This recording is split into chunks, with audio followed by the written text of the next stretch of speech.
Earth Day is approaching on Sunday, April 22nd, and as we are ready to celebrate that day, we have here today as a special guest. We have Dr. Cindy Evans, who is the Earth Observation Scientist. I think your appropriate title is Associate Space Station Scientist for Earth Observations, correct?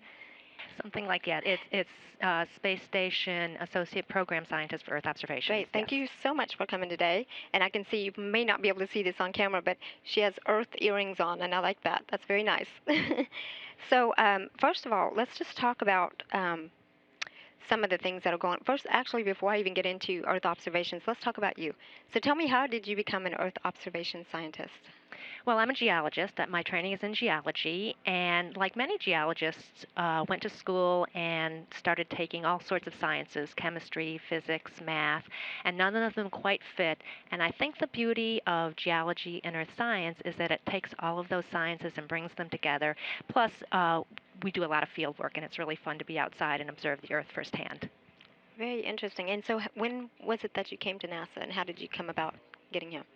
Okay, I've been at NASA now since 1989, and so a long Long time. time. And of course, my initial interest in NASA, well, I grew up during the time frame. I remember seeing the Apollo missions, but I did apply to be an astronaut, like many people here, and so I had interest in pursuing some way to support the space program, and ended up here working with the Earth Observations Program for many years. Great, and you do definitely do a good job, I'm sure, of supporting the space program. And being here since 1989, that's a long time. So I know that you're very well versed on what is going on some of those Earth observations. There are, you know, many different studies, and we're going to get into some of those. The first one, I want to go ahead and just talk first about one of the newest studies. It is called ISERV. And I understand it's to study natural disasters and climate change and that sort of thing. You want to talk to me about that? Right, and stepping back a little bit, there's kind of three things about the space station that are really nice synergies with Earth Day. Number one is that the space station itself, as a platform, is coming into its own as an Earth observing platform, and we have experiments right now on the outside of the space station and on the inside of the space station collecting data every single day. And the newest payload that will be launched at the end of July on the HTV-3 will be the iServe instrument. And if I could talk about that in just a minute. Sure. The second thing about the space station and Earth Day is that it supports this legacy program called Crew Earth Observation. So the crew is really invested in observing the Earth. And then the third thing is that the space station is participating, and all the international partners are participating in this program called ISS Benefits Humanity. And Earth observations is one of the three nodes of the ISS Benefits Humanity program, and we're working with the United Nations on this as well. And the Earth observations participation is specific to collecting data that may be useful for disaster response, recognizing that the space station may be in the right place at the right time to take some observations that may be useful for first responders, or even just communicating anything that's happening on the ground. So our newest payload, which is helping build the space station as an Earth observing platform, is going to be iServe, Okay. and its specific purpose is to collect data for humanitarian purposes. Okay. And it's a high resolution imager, and it's going to be mounted in the WRF, which is the Window Observational Research Facility, which is the rack that sits right in front of the Destiny's window. And so it'll have, which points right directly down at the surface of the Earth. So it'll have the bird's eye view of the Earth. It's a high resolution camera, and it ties into this program called SURVEYOR. And SURVEYOR is a program out of the Marshall Space Flight Center, which is a collaboration between NASA and U.S. Agency for International Development, or USAID, to provide remote sensing data to developing nations around the world that can use these data for a variety of purposes. Wow. So, and I understand you mentioned HTV-3. That is the Japanese cargo ship, and it is scheduled to be launched on July 21st. So it'll go up on that cargo ship. And when exactly will the operations on that particular payload begin? I believe it's set up now for November for the iServe to come online. Okay. And so I assume that there are going to be the crew members who are scheduled to go aboard the International Space Station. There will be some they've had some sort of training, or how do they learn to use this piece of equipment, or is it a Right now, actually, I believe our good colleagues at Marshall are putting together the training materials so that the space station crew members can install it in the window. They've had some training in that to begin with as well, okay? and so that they will know what to do when they to install the instrument and to have it go through its paces, its checkout. Um, in addition, we do train the crew members in Earth observation so that they know what they're looking for on the surface of the Earth. I don't Okay. know if you want to talk about that. We can talk about that, sure. Okay, so that's the other part is that the crew members are in fact involved in looking at the Earth and knowing what they're seeing, and so we do train them to understand the basic Earth processes and also understand something about the dynamicism of the Earth, Hmm.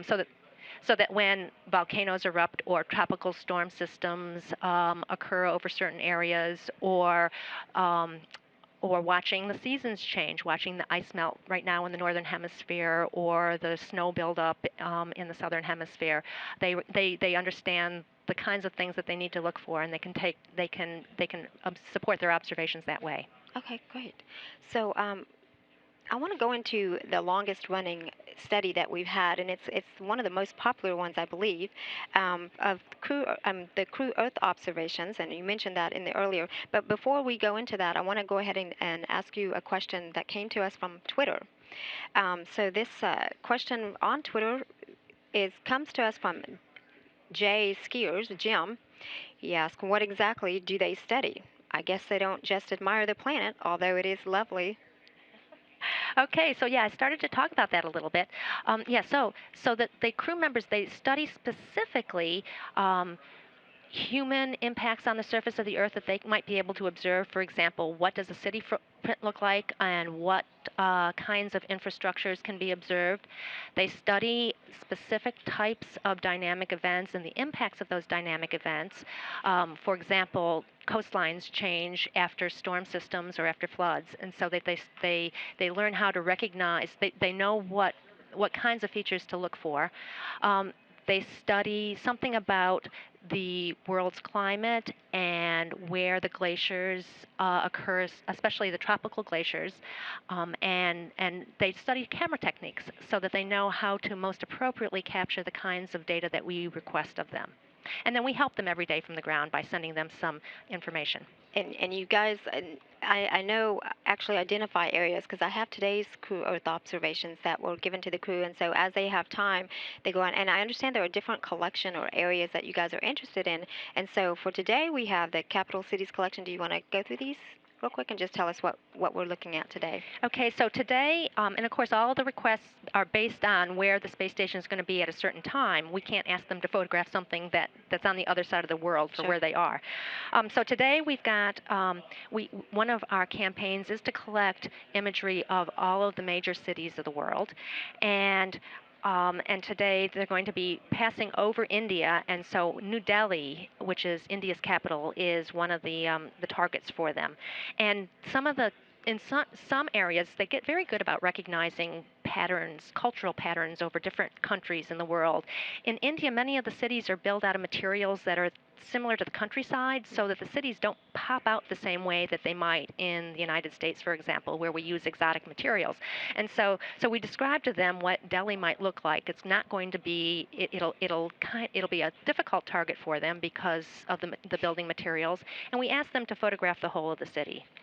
The second thing is the city of Kampala, which is the capital of Uganda. It sits right on Lake Victoria, and this is one of the areas that has the fastest growing populations in the world. And because it's a tropical region, sometimes it's hard to take photographs of these cities because it's covered in cloud cover. Sure. So some from these images that you are getting, when you said it is becoming rapidly populated, are you able to see that population take place from these views that we get? Well, actually, that's the beauty of having this long-standing program, which in fact goes back to John Glenn in 1962 on his very first orbital flight. He was the first person to take a camera into space. So we have 50 years of looking at the Earth, and some of these places we do have decades of data, so that we can look at an image that was taken today, and we can look at an image that was taken 20 years ago, 30 years ago, and we can compare those two and be able to document the changes in the growth. Yes. That's fascinating. Thanks.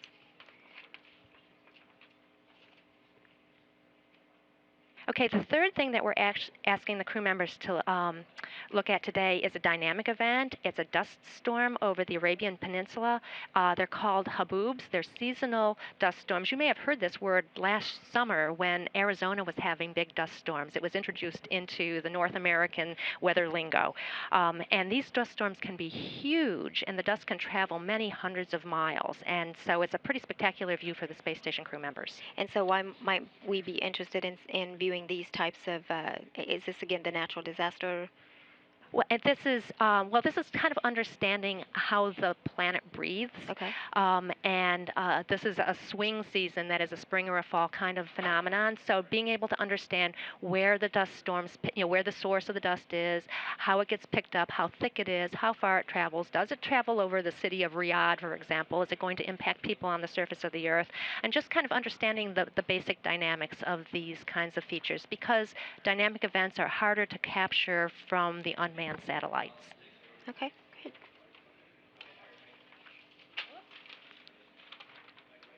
And the last city that we're asking the crew members to collect is Damascus, the capital of Syria. Of course, Syria's been in the news a lot lately, and but again, it's a city in an area that has rapid population growth, and so we are asking the crew members to take a photograph of the urban area. Okay. Great. So, share with me real quick what any views that you have seen. What are your favorites that you've seen from?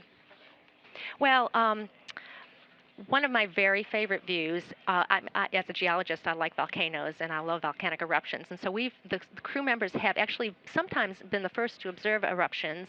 And in particular, one of the most spectacular images that was first collected on the space station back in ISS 5 is a view of Mount Etna with a huge eruption plume over the top.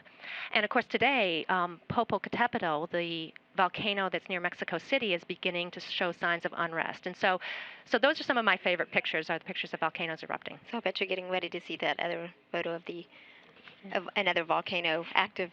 That's right. If the station orbits allow the crew members to look at that. Great. Well, and so these images are very, very popular among the public, and we actually have a list, a whole website, that a repository, if you will, of these images that we're taking aboard the International Space Station, and the public can go and look at these at eol.jse.nasa.gov. Also, we NASA has put together an Earth Day website. You can find a link to that website at www.nasa.gov. The On that, we have a list of the top 10 requested images as well as the top 10 most downloaded images from that particular website. The top 10 most requested images, I actually am wearing a shirt with one of the photos. It's the number one photo. It's the Apollo 17 Earth view. But we are conducting a Twitter poll for the public, so you can get your vote in. Go to that website and vote for your favorite of the top 10. Again, you can go to that at www.nasa.gov. And we really appreciate your time. Do you have any other things you want to share with us about what's going on, as far as how we are helping, or how ISS is actually helping with Earth Day and giving back to the Earth? Well, the crew members, of course, are tuned in, and you've already seen some really spectacular images. Especially one of the new modes of imagery is taking time-lapse images at nighttime to show what the Earth looks like at night, and that's actually a very unique contribution that the space station astronauts can make. So they're excited to participate in Earth Day by observing the Earth, and we have data coming down to the surface of the Earth every day. Great. And again, you can find those time-lapse videos as well on that website, correct, at eol.jse.nasa.gov. Thank you again for coming out today. Happy Earth Day, everyone. This is Happy Earth Mission Day. Control Houston.